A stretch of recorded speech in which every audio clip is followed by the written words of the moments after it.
সবাইকে স্বাগত জানাচ্ছি। আমি ফিরোজ তোহা। শুরুতেই সংবাদ শিরোনাম জানিয়ে দেব এই মুহূর্তে হাতে পাওয়া সর্বশেষ গুরুত্বপূর্ণ আপডেট আন্তর্জাতিক সংবাদ। শুরুতেই থাকছে সৌদি আরবে ক্ষেপণাস্ত্র হামলা চালালো হুথি। ইয়েমেনের ইরান সমর্থিত হুথি বিদ্রোহীরা সৌদি আরবের জিজান শহরে ক্ষেপণাস্ত্র হামলা চালানোর দাবি করেছে। সৌদি আরবের বিরুদ্ধে প্রতিশোধ নেওয়ার ঘোষণা দেবার পর শনিবার দুপুরে এ হামলার দাবি করে গোষ্ঠীটি। ইয়েমেনের ক্ষেপণাস্ত্র হামলার পর জিজানে আগুনের ঘটনা ঘটেছে। এবারে জানাবো ৪৮ ফিলিস্তিনিকে ধরে নিয়ে গেল ইসরায়েলি বাহিনী। অধিকৃত পশ্চিম তীরের উত্তর এবং দক্ষিণাঞ্চলে ব্যাপক অভিযান চালিয়ে অন্তত ৪৮ জন ফিলিস্তিনিকে আটক করেছে ইসরায়েলি বাহিনী। শনিবার ফিলিস্তিনি গণমাধ্যম এ তথ্য নিশ্চিত করেছে। জানাবো ইরানে হামলা চালিয়েছে বাহরাইন ও কুয়েত। ইরানের সামরিক হামলা চালিয়েছে বাহরাইন ও কুয়েত। যুক্তরাষ্ট্রভিত্তিক সংবাদ মাধ্যম ওয়াল স্ট্রিট জার্নালের এক প্রতিবেদনে দাবি করা হয়েছে, চলতি মাসের শুরুতে ইরানের সামরিক স্থাপনায় এ হামলা চালায় উপসাগরীয় দেশ দুটি। এদিকে যুক্তরাষ্ট্রে যাচ্ছে নেতানিয়াহু ও জেলেনস্কি। একই দিনে হবে পৃথক পৃথক বৈঠক। ইরানের সঙ্গে নতুন দফা সংঘাতের মধ্যে যুক্তরাষ্ট্র সফরে যাচ্ছেন ইসরায়েলি প্রধানমন্ত্রী বেঞ্জামিন নেতানিয়াহু। মঙ্গলবার হোয়াইট হাউসে মার্কিন প্রেসিডেন্ট ডোনাল্ড ট্রাম্পের সঙ্গে বৈঠক করবেন তিনি। ইসরায়েলের প্রধানমন্ত্রীর কার্যালয় এক বিবৃতিতে এ তথ্য নিশ্চিত করেছে। এবারে থাকছে মার্কিন হামলার শিকার দিশা ট্যাঙ্কারে ছিলেন ২৮ ভারতীয়, ২ নাবিক নিহত। হরমুজ প্রণালীর দিকে অগ্রসর হওয়া একটি এলপিজি ট্যাঙ্কারে ক্ষেপণাস্ত্র হামলা চালিয়েছে যুক্তরাষ্ট্র। এতে জাহাজে থাকা ২ নাবিক নিহত হয়েছেন। ট্যাঙ্কারটি ইরানি গ্যাস বহন করছিল বলে সন্দেহ করে ভুলবশত হামলা চালিয়েছে মার্কিন বাহিনী। ইরানের রাষ্ট্রীয় সম্প্রচার মাধ্যম IRIB এ তথ্য নিশ্চিত করেছে। এবং সর্বশেষ জানাবো মধ্যপ্রাচ্যে নতুন যুদ্ধে জড়াতে পারে পাকিস্তানও। চলতি বছরের ফেব্রুয়ারি থেকে চলমান উত্তেজনার মধ্যে মধ্যপ্রাচ্যে এবার নতুন সমীকরণ তৈরি হয়েছে। ৪ বছরের যুদ্ধ বিরতির পর সৌদি আরবের দিকে ক্ষেপণাস্ত্র ছড়ে ইয়েমেনের শক্তিশালী সশস্ত্র বিদ্রোহী গোষ্ঠী হুথি। ইরান সমর্থিত এই সশস্ত্র গোষ্ঠীর সাথে সৌদি সীমান্তে আবারও উত্তেজনা তৈরি হয়েছে। এমন পরিস্থিতি যুক্তরাষ্ট্র ইরানের মধ্যস্থতাকারী হিসেবে পাকিস্তানও সংঘাতে জড়িয়ে পড়তে পারে বলে আশঙ্কা করা হচ্ছে। এতক্ষণ শুনছিলেন সংবাদ শিরোনাম, এবার থাকছে পুরো সংবাদ। দর্শক, অনুরোধ থাকবে ভিডিওতে একটি লাইক দিন, কমেন্টস করে জানিয়ে দিন এই ভিডিও সম্পর্কে আপনার মূল্যবান মতামত। ইরান ইসরায়েল ফিলিস্তিনি যুক্তরাষ্ট্র যুদ্ধে আপনি যদি মুসলিমদের সাপোর্ট করে থাকেন তাহলে চ্যানেলটি সাবস্ক্রাইব করে বেল আইকনটি বাজিয়ে রাখুন। সৌদি আরবে ক্ষেপণাস্ত্র হামলা চালালো হুথি। ইয়েমেনের ইরান সমর্থিত হুথি বিদ্রোহীরা সৌদি আরবের জিজান শহরে ক্ষেপণাস্ত্র হামলা চালানোর দাবি করেছে। সৌদি আরবের বিরুদ্ধে প্রতিশোধ নেওয়ার ঘোষণা দেবার পর শনিবার দুপুরে এ হামলার দাবি করে গোষ্ঠীটি। হুথিদের আনসারুল্লাহ সংশ্লিষ্ট টেলিগ্রাম চ্যানেলের দাবি, ইয়েমেনি ক্ষেপণাস্ত্র হামলার পর জিজানে আগুনের ঘটনা ঘটেছে।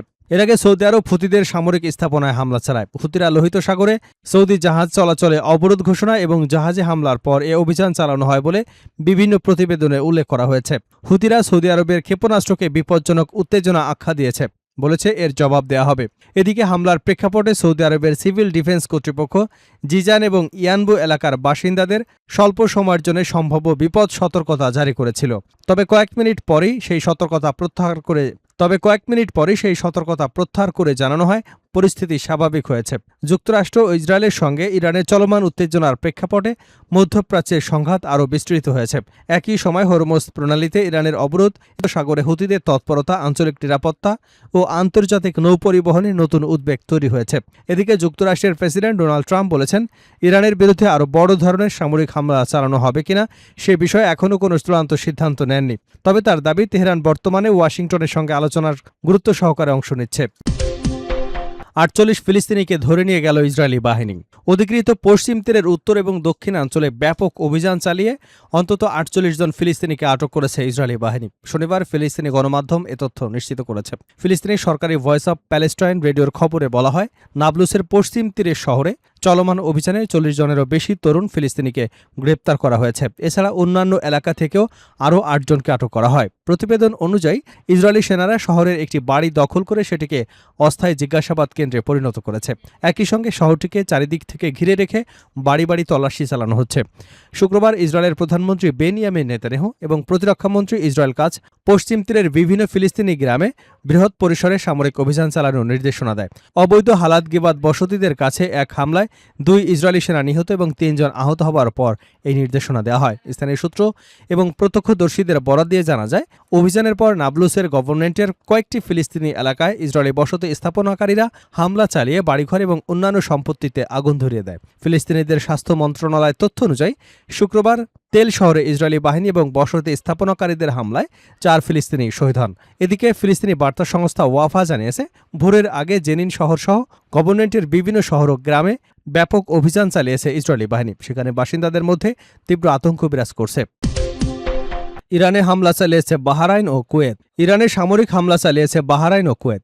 যুক্তরাষ্ট্রভিত্তিক সংবাদ মাধ্যম ওয়াল স্ট্রিট জার্নালের এক প্রতিবেদনে দাবি করা হয়েছে, চলতি মাসের শুরুতে ইরানের সামরিক স্থাপনায় এ হামলা চালায় উপসাগরীয় দেশ দুটি। প্রতিবেদনে বলা হয়, ইরানের বিরুদ্ধে বাহরাইন এবং কুয়েতের এটি প্রথম সরাসরি সামরিক অভিযান। এ হামলায় সংযুক্ত আরব আমিরাতের গোয়েন্দা তথ্য আকাশ প্রতিরক্ষা সহায়তা দিয়েছে বলেও প্রতিবেদনে দাবি করা হয়েছে। ওয়াল স্ট্রিট জার্নালের প্রতিবেদনে আরও বলা হয়েছে, ইরানের সঙ্গে চলমান উত্তেজনার মধ্যে উপসাগরীয় দেশগুলোর অবস্থানে বড় ধরনের পরিবর্তনের ইঙ্গিত দিচ্ছে ঘটনা। এর আগে এসব দেশ সাধারণত ইরানের সঙ্গে সরাসরি সামরিক সংঘাতে জড়ানো এড়িয়ে চলেছে। প্রতিবেদনে হামলার বিস্তারিত সময়, লক্ষ্যবস্তু, ক্ষয়ক্ষতির বিষয়ে সীমিত তথ্য দেওয়া হয়েছে। এতে বলা হয়েছে, ইরানের সামরিক সক্ষমতা লক্ষ্য করে পরিচালিত এই অভিযানে বাহরাইন ও কুয়েতে সক্রিয় ভূমিকা নিয়েছে। এদিকে ইরান, বাহরাইন এবং কুয়েতের পক্ষ থেকে এই প্রতিবেদন নিয়ে তাৎক্ষণিক কোনো প্রতিক্রিয়া পাওয়া যায়নি। যুক্তরাষ্ট্রে যাচ্ছেন নেতানিয়াহু ও জেলেনস্কি। একই দিনে হবে পৃথক বৈঠক। ইরানের সঙ্গে নতুন দফা সংঘাতের মধ্যেই যুক্তরাষ্ট্র সফরে যাচ্ছেন ইসরায়েলের প্রধানমন্ত্রী বেঞ্জামিন নেতানিয়াহু। মঙ্গলবার হোয়াইট হাউসে মার্কিন প্রেসিডেন্ট ডোনাল্ড ট্রাম্পের সঙ্গে বৈঠক করবেন তিনি। ইসরায়েলের প্রধানমন্ত্রীর কার্যালয়ে এক বিবৃতিতে এ তথ্য জানিয়েছে বলে সংবাদ প্রকাশ করেছে অ্যাক্সিওস। এদিকে চলতি সপ্তাহে ইউক্রেনের প্রেসিডেন্ট ভলোদিমির জেলেনস্কিও যুক্তরাষ্ট্র সফর করতে পারেন বলে জানা গেছে।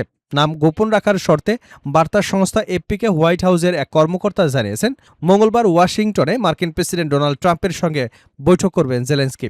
রাশিয়ার সঙ্গে যুদ্ধের অবসান ঘটানোর নতুন কূটনৈতিক প্রচেষ্টার মধ্যেই এই বৈঠক অনুষ্ঠিত হতে যাচ্ছে।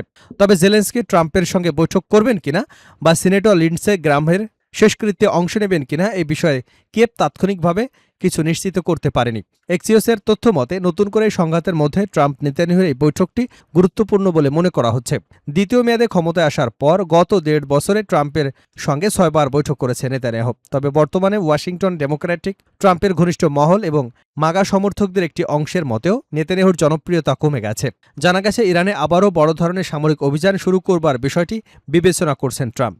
এর মাধ্যমে অপারেশন এপিক ফিউরির মতো যুক্তরাষ্ট্র ইসরায়েলে যৌথ সামরিক অভিযান চালানোর সম্ভাবনাও রয়েছে। এ কারণে নেতানিয়াহুর এই সফর ট্রাম্পের সিদ্ধান্ত গ্রহণ এবং দুদেশের মধ্যে সামরিক সমন্বয়ের ক্ষেত্রে গুরুত্বপূর্ণ ভূমিকা রাখতে পারে। তবে প্রতিবেদনে উল্লেখ করা হয়েছে, অতীতেও ইরানকে লক্ষ্য করে সামরিক হামলার আগে বিভ্রান্তিমূলক কৌশলের অংশ হিসেবে যুক্তরাষ্ট্র ইসরায়েলের উচ্চ পর্যায়ের সফরের ঘোষণা হয়েছিল। ইসরায়েলের প্রধানমন্ত্রীর কার্যালয়ের বিবৃতিতে বলা হয়, প্রেসিডেন্ট ট্রাম্পের আমন্ত্রণে সোমবার প্রধানমন্ত্রী বেঞ্জামিন নেতানিয়াহু সরকারি সফরে ওয়াশিংটনের উদ্দেশ্যে রওনা হবেন। সফরের অংশ হিসেবে তিনি মঙ্গলবার ট্রাম্পের সঙ্গে বৈঠক করবেন এবং সিনেটর লিন্ডসে গ্রাহামের শেষকৃত্যেও অংশ নেবেন। প্রতিবেদন অনুযায়ী গত সপ্তাহে নেতানিয়াহু ট্রাম্পের সঙ্গে বৈঠকের অনুরোধ জানিয়েছিলেন, তবে তখন কোনো কর্মসূচি নির্ধারিত হয়নি। পরে তিনি জানান, সিনেটর লিন্ডসে গ্রাহামের শেষ শ্রদ্ধা অনুষ্ঠানের সময় পরিবর্তন হওয়ায় তিনি সফর স্থগিত করেছিলেন। গত বুধবার হোয়াইট হাউসের এক কর্মকর্তা জানান, দুই নেতার সম্ভাব্য ওভাল অফিস বৈঠক নিয়ে আলোচনা চলছিল, তবে তখনও কোনো বৈঠক চূড়ান্ত হয়নি। পরদিন বৃহস্পতিবার ট্রাম্প বলেন, লিন্ডসে গ্রাহামের শেষকৃত্যে অংশ নিতে নেতানিয়াহু ওয়াশিংটনে এলে তিনি তার সঙ্গে বৈঠক করবেন।